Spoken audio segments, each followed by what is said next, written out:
আসসালামু আলাইকুম dear friend, কেমন আছেন সকলে? আশা করি ভালো। আমি ওয়ালিদ আছি আপনাদের সাথে, আর আপনারা আছেন বিডি প্রো চ্যানেলে। সো বন্ধুরা, আশা করি আপনারা অলরেডি টাইটেল, থাম্বনেল এবং আমাদের স্ক্রিনে দেখা ছবিটির মাধ্যমেই বুঝতে পেরেছেন যে অ্যাকচুয়ালি আজকে আমাদের টিউটোরিয়ালের বিষয়টি কি।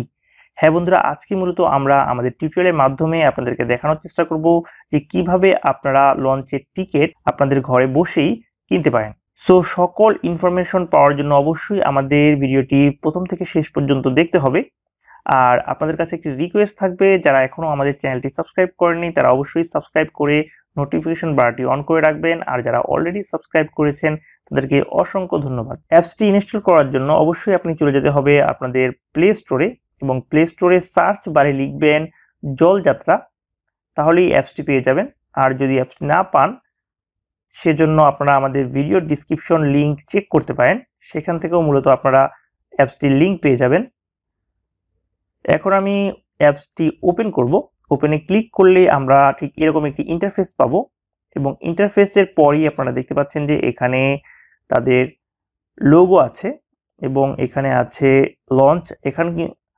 এখনো কিন্তু বাস এবং স্পিড বোট এখনো অ্যাভেলেবেল হয়নি, এগুলো অ্যাকচুয়ালি খুব দ্রুতই তারা অ্যাড করবে। এছাড়াও আরও কিছু সার্ভিস আছে তাদের, সেগুলো অ্যাড করবে। এবং এখানে দেখতে পাচ্ছেন যে ক্যান্সেল বুকিং, আপনারা যদি চান তাহলে কিন্তু এই অপশনের মাধ্যমে আপনাদের বুকিং ক্যান্সেল করতে পারেন।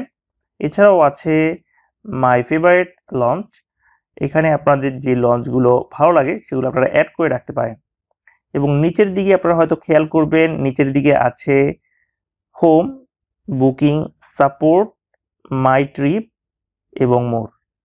অ্যাপসটি ব্যবহার করার জন্য অবশ্যই কিন্তু আপনাদেরকে লগ ইন করতে হবে, আর লগ ইনের জন্য অবশ্যই আপনারা জানেন যে সাইন আপ করা লাগবে। এখন আমি যদি লগ ইনে ক্লিক করি তাহলে দেখতে পাচ্ছেন যে প্রথমেই কিন্তু আমাদের ফোন নাম্বারটি চাচ্ছে। এখন আমি এইখানে আমার ফোন নাম্বারটি দিয়ে দেব। আমাদের ফোন নাম্বারটি দেওয়া হয়ে গেলে আমি ভেরিফাইয়ে ক্লিক করব, এবং ভেরিফাই ক্লিক করার পর আমাদের ফোনে একটি ওটিপি চলে আসবে, যে ওটিপির মাধ্যমে আমরা ভেরিফাই করে নেব। দেখতে পাচ্ছেন যে আমাদের ফোনে কিন্তু ওটিপিটি চলে এসেছে, এবং ওটিপিটি যদি আমি দিয়ে নেই তাহলে কিন্তু আমরা পরের স্টেপ কমপ্লিট করতে পারবো। আমার ওটিপিটি দেওয়া হয়ে গেল। এখন আমি ভেরিফাইয়ে ক্লিক করব।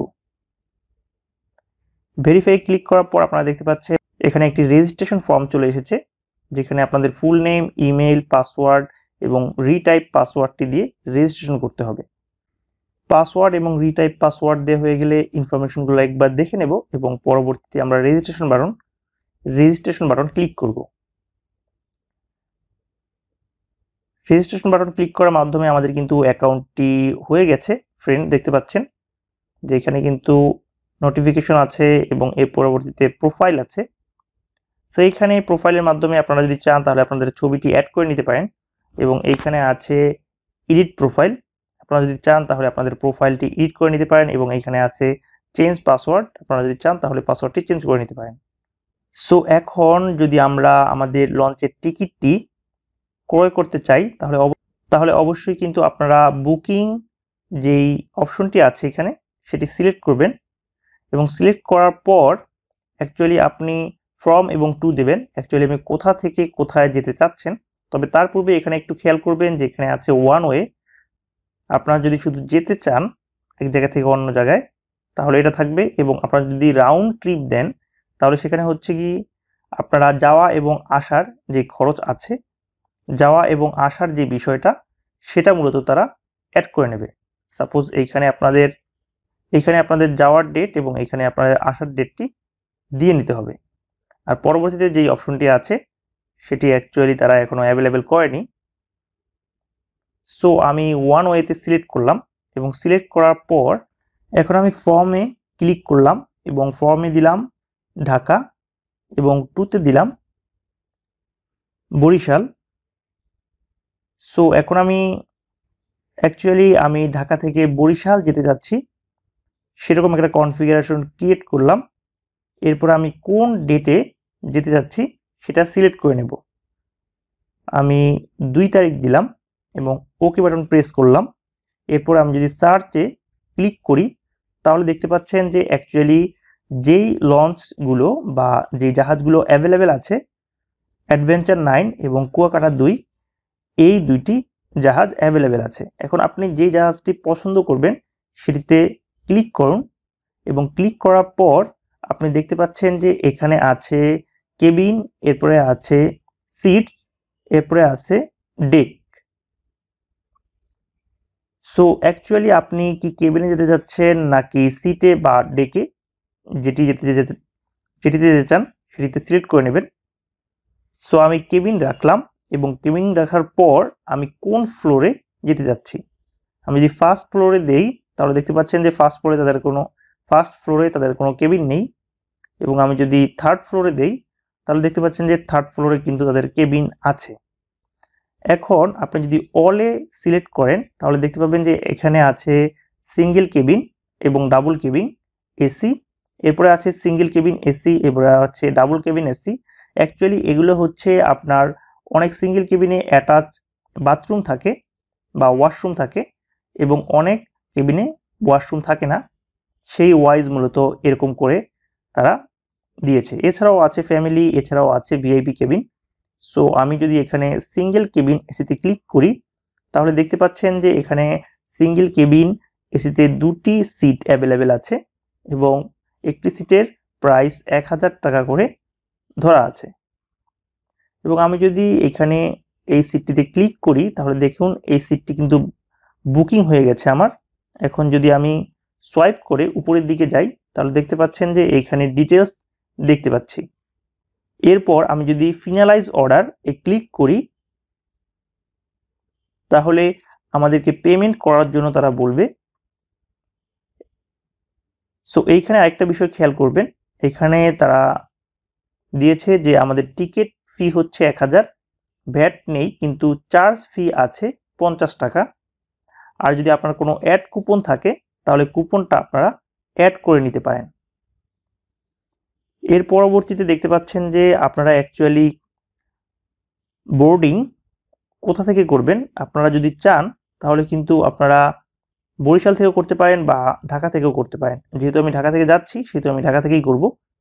এরপরে দেখতে পাচ্ছেন যে ফর সেল, অ্যাকচুয়ালি এটা কি আপনার জন্য নাকি অন্য কারোর জন্য আপনি অ্যাকচুয়ালি এই শিডিউলটা ক্রিয়েট করছেন বা টিকিটটা ক্রয় করছেন।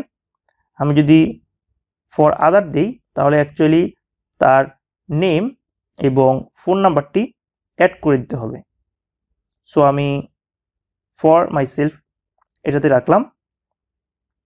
এরপরে আমি যদি কনফার্মে ক্লিক করি তাহলে দেখতে পাবেন যে এখানে লেখা আছে রিড আওয়ার এগ্রিমেন্ট।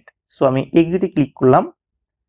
এরপরে দেখতে পাচ্ছেন যে ইউ টিকিট সাকসেসফুল বুকড, আমাদের টিকিটটি সাকসেসফুলি বুক হয়ে গেছে। Please pay within 30 minutes, otherwise your booking will be cancel. আপনারা অবশ্যই কিন্তু 30 মিনিটের মধ্যে আপনাদের এই পেমেন্টটা করতে হবে, নাহলে কিন্তু আদারওয়াইজ এটা ক্যান্সেল হয়ে যাবে। এখন আমি যদি পে নাও ক্লিক করি তাহলে দেখতে পাচ্ছেন যে এইখানে আপনারা ভিসা কার্ডের মাধ্যমে পেমেন্ট করতে পারেন, মোবাইল ব্যাংকিংয়ের মাধ্যমেও পেমেন্ট করতে পারেন এবং নেট ব্যাংকিংয়ের মাধ্যমেও পেমেন্ট করতে পারেন। সো এখন যদি আমি আই পেতে ক্লিক করি এবং ক্লিক করার পর দেখতে পাচ্ছেন যে পে 1050 টাকা। সো এটা যদি আমি ক্লিক করি তাহলে সরাসরি কিন্তু আমাদেরকে আইপে ভার্চুয়াল পেমেন্ট সিস্টেমে নিয়ে যাবে। সো এইখানে আমি জাস্ট লগ ইন করে পাসওয়ার্ডটা দিয়ে সাইন ইন করলেই আমি পেমেন্টটা করতে পারবো। সো এইভাবে আপনারা যদি চান তাহলে কিন্তু বিকাশ, রকেট এবং এমক্যাশ এবং আদার্স যেই মোবাইল ব্যাংকিংগুলো আছে সেগুলোর মাধ্যমে কিন্তু পেমেন্টটা করে দিতে পারেন। এবং করার পর আপনারা একটা জিনিস অবশ্যই খেয়াল রাখবেন, করার পর আপনাদেরকে যেই টিকিট নাম্বারটি দেবে, টিকিট নাম্বারটি আপনি লঞ্চের নিকটস্থ যিনি মূলত টিকিট কাউন্টারে আছেন তাদেরকে দেখালেই আপনাদের যেই নির্দিষ্ট সিট অথবা নির্দিষ্ট যে কেবিন নাম্বারটি আছে সেটিতে নিয়ে যাবে। সো ফ্রেন্ড, আমি আপনাদেরকে আরও একটি অপশন দেখাচ্ছি যেটি হচ্ছে মাই ট্রিপস নামে। সো মাই ট্রিপে দেখতে পাচ্ছেন যে আপনারা যেই টিকিটটি বুকিং করেছেন সেই টিকিটটির এখনো পেন্ডিংয়ে আছে। যেহেতু আমি এখনো পেমেন্ট করিনি সেহেতু আমাকে দেখাচ্ছে। আপনারা যদি পেমেন্ট করেন তাহলে কিন্তু আপনাদের এখানে বুক চলে আসবে। সো এখানে আরও আছে অল, এখানে আরও আছে ক্যান্সেলেশন রিকোয়েস্ট। ক্যান্সেলেশন রিকোয়েস্ট বিষয়টা হচ্ছে যদি আপনি বুকটা করে ফেলেন, মানে আপনি যদি পেটা করে ফেলেন কিন্তু আপনারা যাবেন না, অবশ্যই কিন্তু একটা নির্দিষ্ট টাইমের মধ্যে আপনাদের যে ট্র্যাকিং নাম্বারটা দেবে সেই ট্র্যাকিং নাম্বারের মাধ্যমে আপনারা চাইলে ক্যান্সেল রিকোয়েস্ট পাঠাতে পারেন। সো ফ্রেন্ড, এই ছিল আমাদের আজকের টিউটোরিয়াল জলযাত্রা অ্যাপস নিয়ে। যদি আপনাদের আজকের টিউটোরিয়াল সম্পর্কে কোনো প্রশ্ন থাকে অবশ্যই কমেন্টসের মাধ্যমে জানাবেন, আমরা যথাসাধ্য উত্তর দেওয়ার চেষ্টা করব। সো সকলের সুস্বাস্থ্য কামনা করে আমরা আমাদের আজকের টিউটোরিয়াল শেষ করছি। সকলে ভালো থাকবেন, সুস্থ থাকবেন। আসসালামু আলাইকুম রহমতুল্লাহি ওয়া বারাকাতুহু।